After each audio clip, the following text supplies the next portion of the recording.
I'd like to welcome you to our first podcast of Beyond the Journey. My name is Dennis Bacon. And I'm John Kliewer, and this is our first episode of From Bacon to Beyond.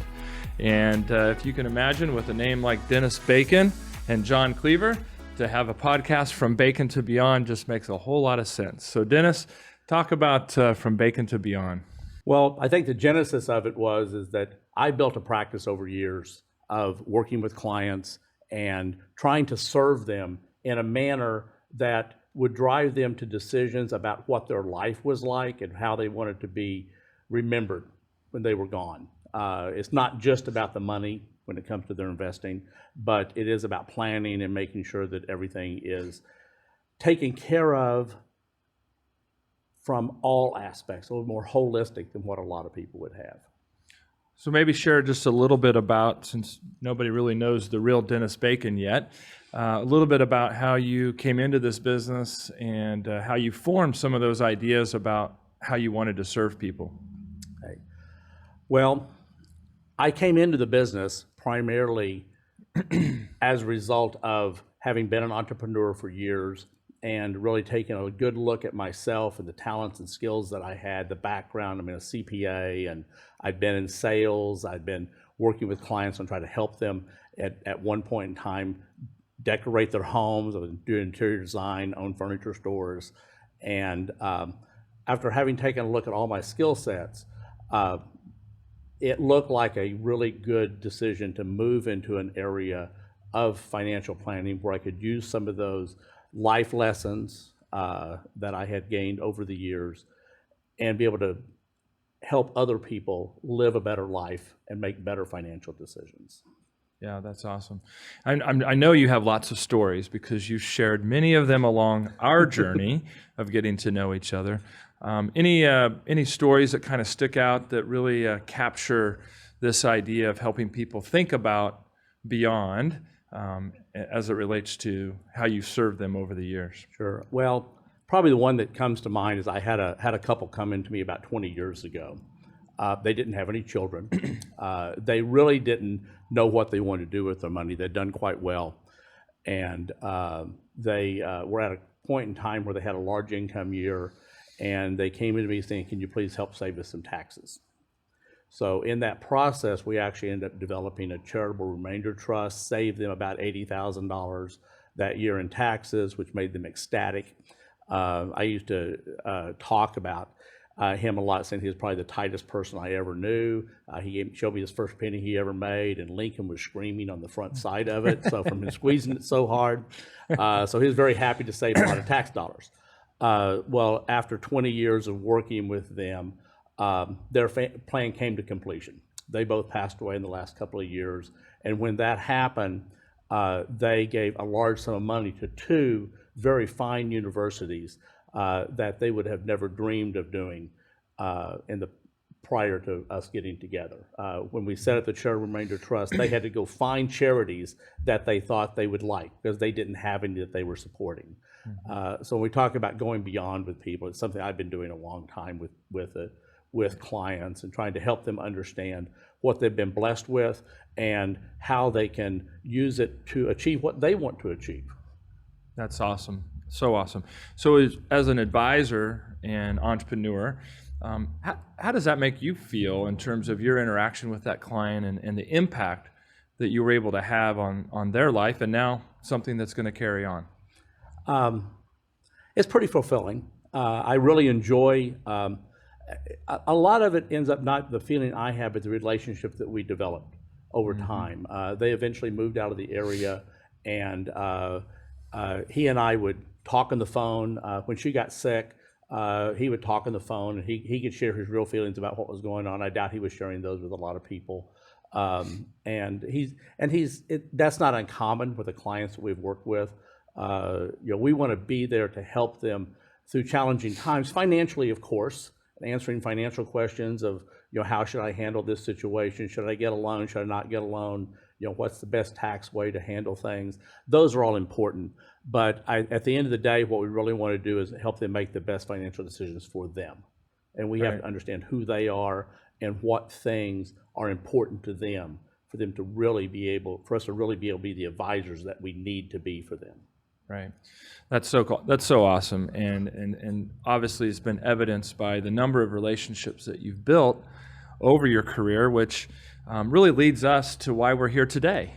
Today, this podcast of From Bacon to Beyond really is the first opportunity we've had to kind of tell our story of how our relationship came together, not just from your great background, but maybe share just a little bit, your vision and kind of idea of how you saw your practice and your business unfolding, and kind of how you got to the point where having a partner in a podcast, not just in life, made sense. Well, over the course of time, we've always made, as an entrepreneur, you make a lot of decisions. Some of them are good, some of them are bad. Is this a good decision? I think this one works out pretty good, okay?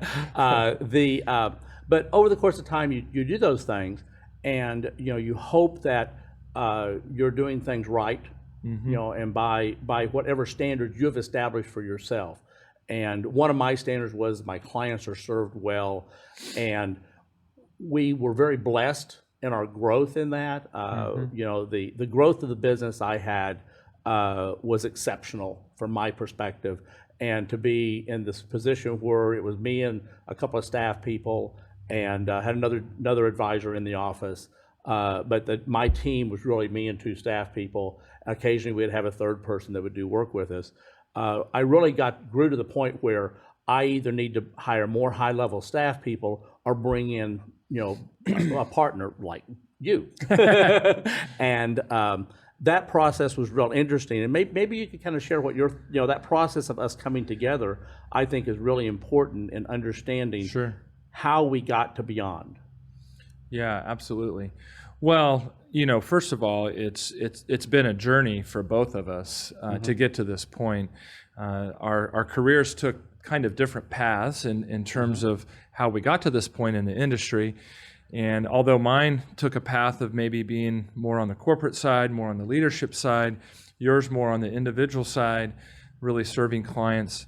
My idea of servant leadership was really about helping advisors accomplish the things that they really wanted to accomplish in terms of helping their clients achieve their goals. In other words, what was it that their clients really cared about that if you, the advisor, could help them accomplish, would make them feel really good about the progress that they're making. And so as I started thinking about, okay, what does the next phase of my career look like? It made sense to find someone that I could partner with that allowed those two things to really come together.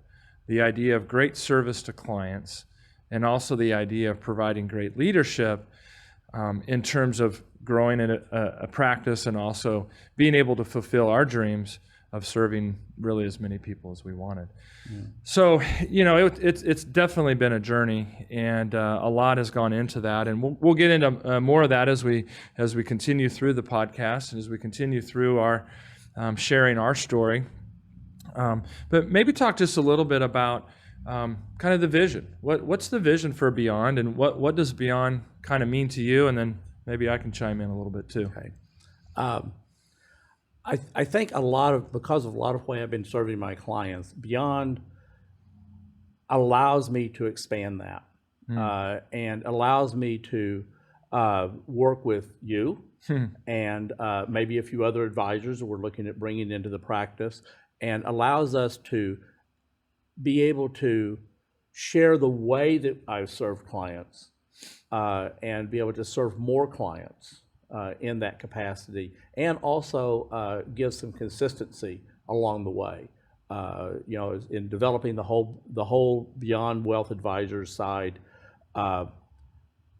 sharing what you've been doing with advisors, along with what I've been doing with my clients, and having other advisors come in and develop that. And I'm sure that where it develops over a long period of time will be a little different than what I've done, and it'll certainly be different than what you've done.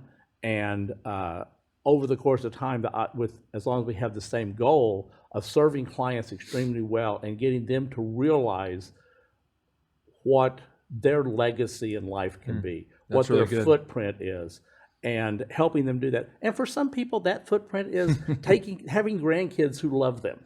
That's perfectly fine. It doesn't have to be some great altruistic type endeavor. Right. I mean, it doesn't have to be saving the world from, cancer or anything, although those would be, very, very great goals. But every person has their own vision of how they would like, for lack of a better term, how to be remembered. How would people think of them over their life? How are people going to relate to them and understand who they are? And we want people to understand a lot more of that as they walk through life. That's really good, Dennis. I know we've had a lot of candid conversations about Beyond, and we'll tell the story of how the name Beyond Wealth came about here at some point. But one of the things about Beyond Wealth, and I know this is important to me as well as you, is that we came together because we share a belief, we share some values, we share some ideas about how we treat people, how we treat each other. And I think one of the things that really resonated in terms of our early conversations was this idea that maybe we could have a little bigger impact on our clients. You've done a phenomenal job of helping clients save and invest for the future and identify some of those ways that they can impact their family or the things that they care about. And in that, we recognize that at the end of the day, we're just here to steward the resources that we've been blessed with. And we recognize that our clients believe the same way many times. And so one of the things that we really spent a lot of time kind of unpacking together was, so what does it mean to go beyond in terms of helping people maybe think differently about how they're stewarding their resources?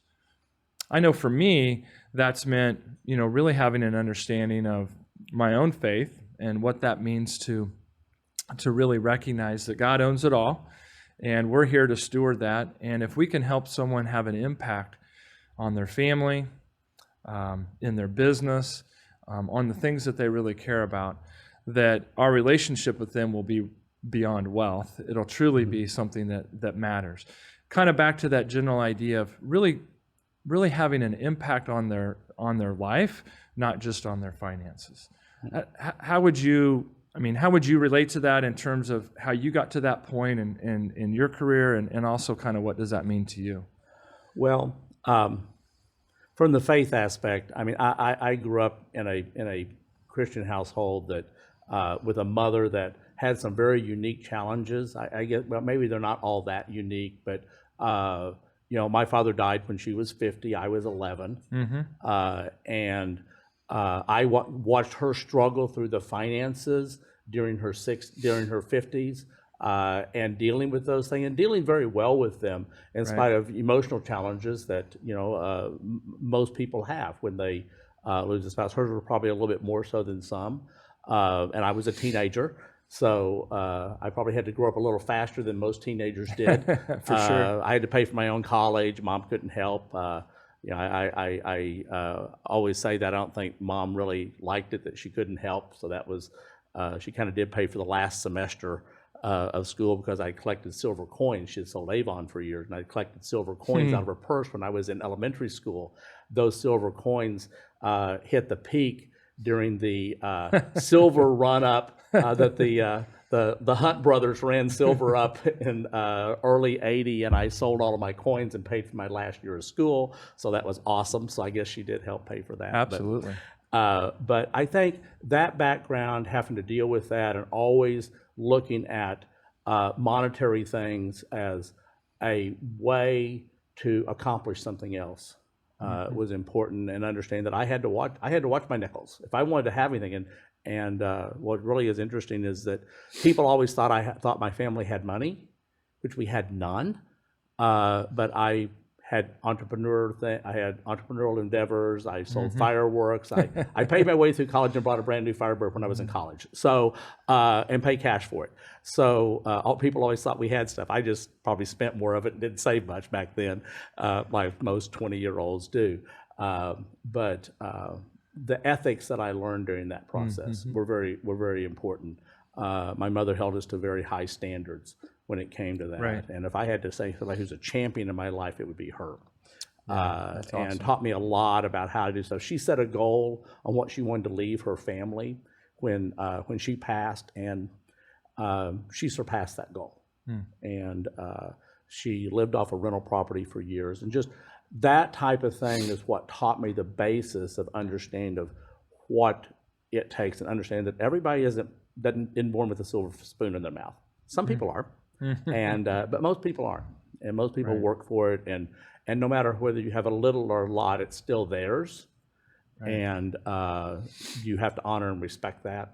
And what is a little to some person is a lot to somebody else. Right. And just having that respect for other people, I think, is really important. And if you want to help somebody understand their beyond, you have to respect them to start with. I think that's extremely important. Absolutely.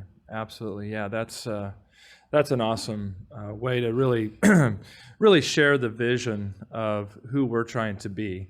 And I think sometimes we get wrapped up in this idea that, we have to go do all these things to be successful. The practice or the business has to look a certain way.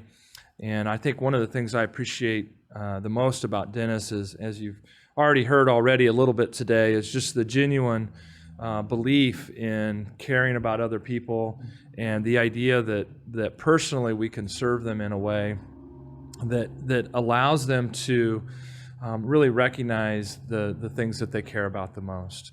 And so, it's important to me, or was important to me at the time that we were going through our decision making, and the many coffees that we spent for almost a year trying to figure out what this thing would look like.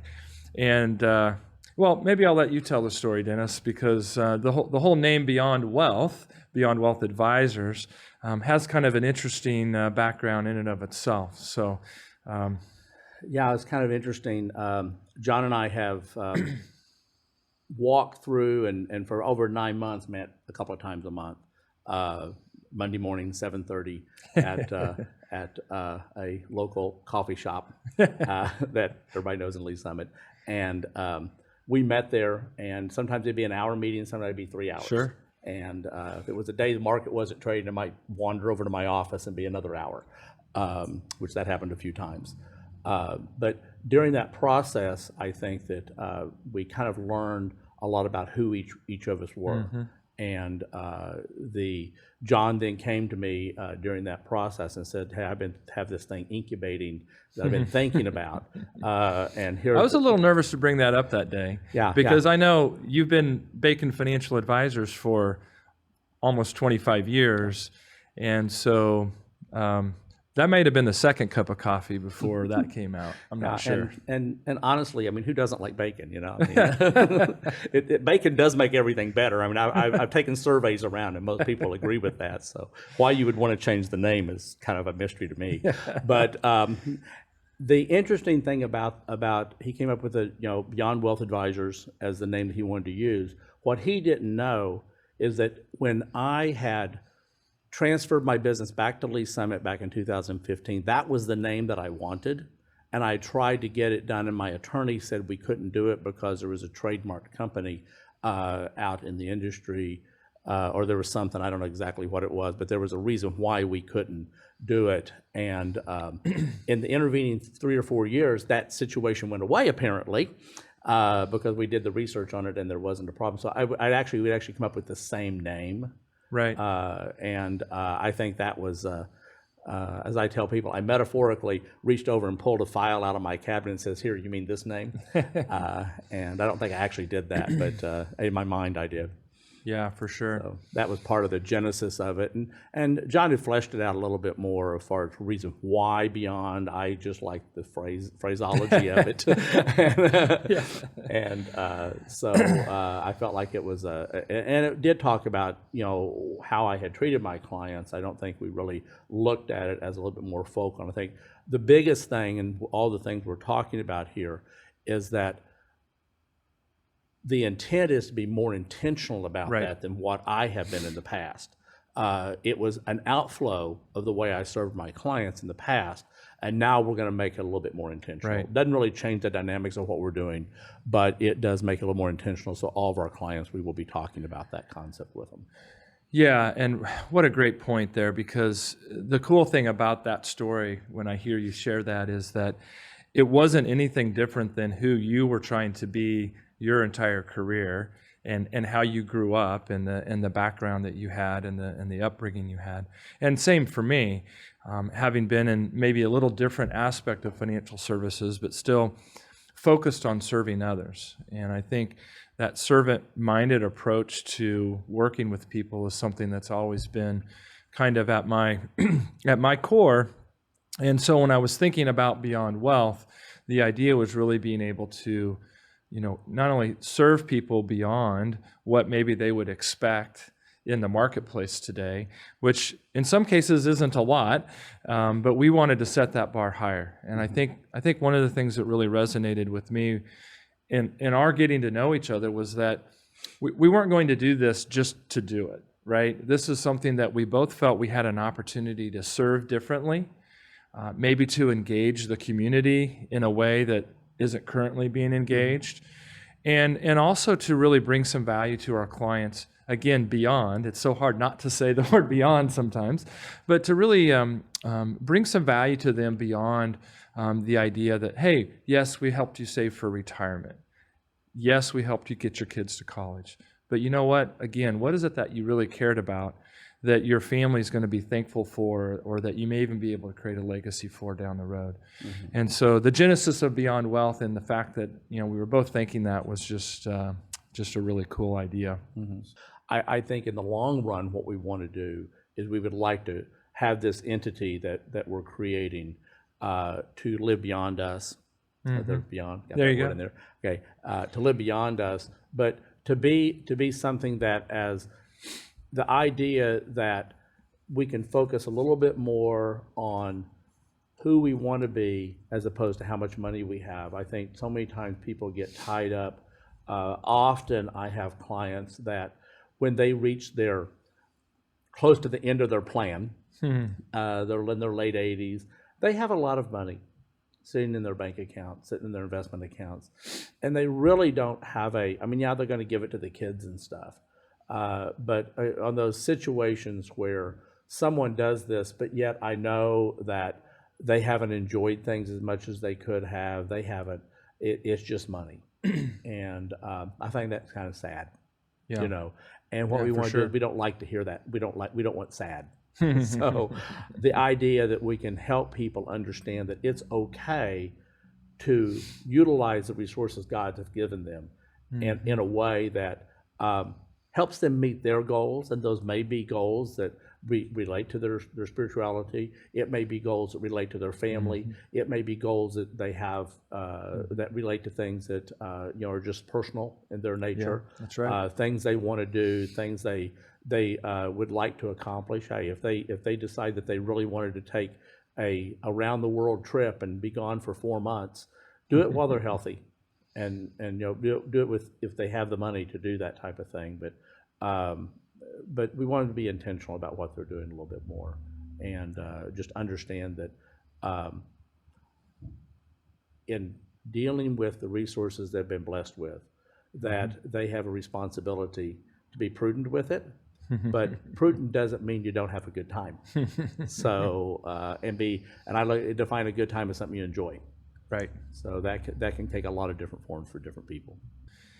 And so Beyond Wealth, for me, is that opportunity to really get to know people, and to get to know them on a different level, serve them on a different level, and to really be able to understand, again, what it is they really care about. And for some, that could be something that's connected to their family, something that a person or someone in their family that they really want to carry that legacy on and honor in terms of how they do that.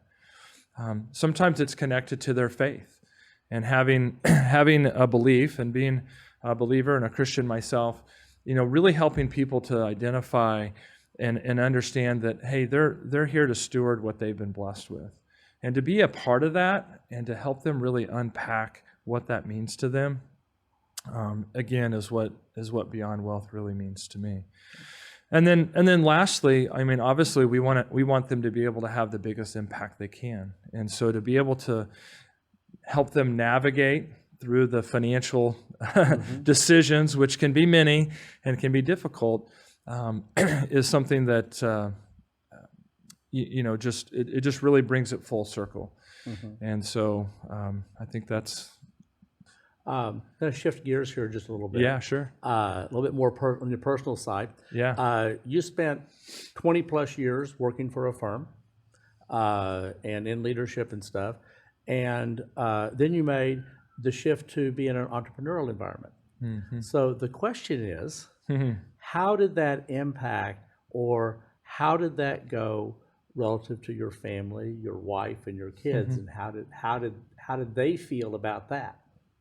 Yeah, wow, that's a great question, and one that really is kind of at the genesis of why I'm even here today. So having a great career, serving at another organization and really building their vision, I got to that point where really wanting to have an impact on the things that were important to me, and that was going to require a big shift. And as you mentioned, that shift from being in a corporate structure to being in an ownership structure, an entrepreneurial structure, and a lot came with that. You're right.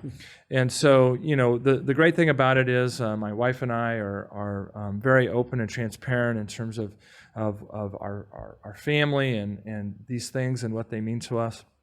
And so we spent equally a lot of time in prayer, a lot of time just thinking about, what would this mean to each of us to be able to transition to something that really would be impactful to our lives. As we've walked down this road, what are some of the things that you feel like that you've learned over the past year and a half as we've been together that helped solidify the concept of beyond and where we want to be?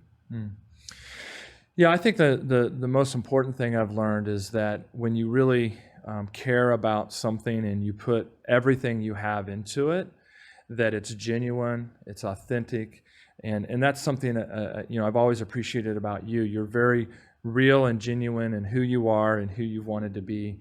And so I think one of the things I've learned is that as we came together and we spent a lot of time talking about what do we want this to look like, that we really held tight to those things that we believe at our core. And so I've learned is that that's what's important. Don't waver from the things that really matter to you, and don't make shortcuts or sacrifices just to, look good or get ahead or anything like that. Just to really hold tight to the things that you believe in. And some of the values that we share that I think really came out was that idea of doing what's right for the client, that the idea of being honest with our clients and showing great integrity to our clients. And I think it just repeats itself almost every day that when you do those things, good things come back to you. Dennis, as we transition here towards the end of this first ever episode of From Bacon to Beyond, maybe share just a minute or two on what do you think all this means to our clients? Well, I think for a lot of our clients that we have been serving for a long time, what it really means is that there's not a huge amount of change from how we're going to treat them from a quality standpoint, from trying to help them and take care of them, trying to help them to their beyond. I think what it really means is that we're going to be a lot more intentional about talking with them, continue to learn more about them and who they are, and understanding maybe a little deeper level the things that are really important to them. Yeah, that's really good. And, I would just add that, I think our clients already expect a high level of planning focus, right? Really understanding where they're at today and where they want to go.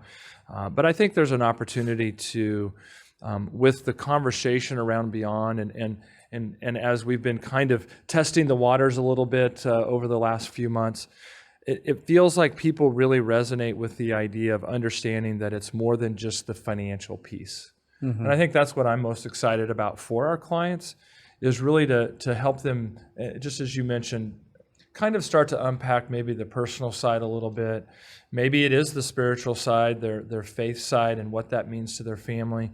and even their business side. I mean, obviously we work with a lot of business owner type clients, A lot of them, yeah. which is an area that's been super impactful to us. But even with that, how you impact and how they can choose to impact the people that are their employees or the people that work or that they serve in terms of their clients. So I think to be able to really see that it goes beyond just the financial piece of it and really bring that all together. I think lastly, maybe just talk a little bit about the fact that we're moving forward and kind of what's to come.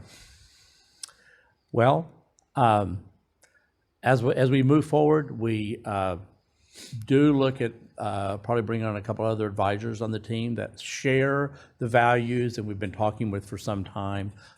We are looking at adding staff that will also enable us to be able to spend more time with our clients and serve them better. And as we kind of go through that process, it's challenging to be able to find the right mix. We feel like that we have, and we're very much looking forward to presenting all of that to our existing clients. And with the new clients, I think one of the challenges that we have as people choose to come in is understanding that we're not just about their dollars. Right. And having them understand that we really care about all these other things in their life. My experience is that that's so foreign to people that they really are uncomfortable with it for the first couple of meetings. And we'd like to be able to eventually get people so when they walk in, they already understand that we really are about trying to help them make better life decisions at whatever level they want us to be involved in, to a degree. So, but if they have decisions we can't be involved in, we'll go find somebody to help them be involved in those decisions. We want to be a resource for people a little bit more holistically beyond. We want to be a good advisor, but probably for a lot of them a good friend too.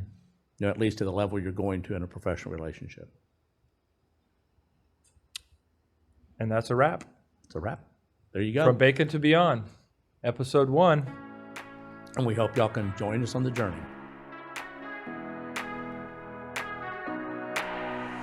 And we hope you can join us on the journey. And we hope you can join us on the journey.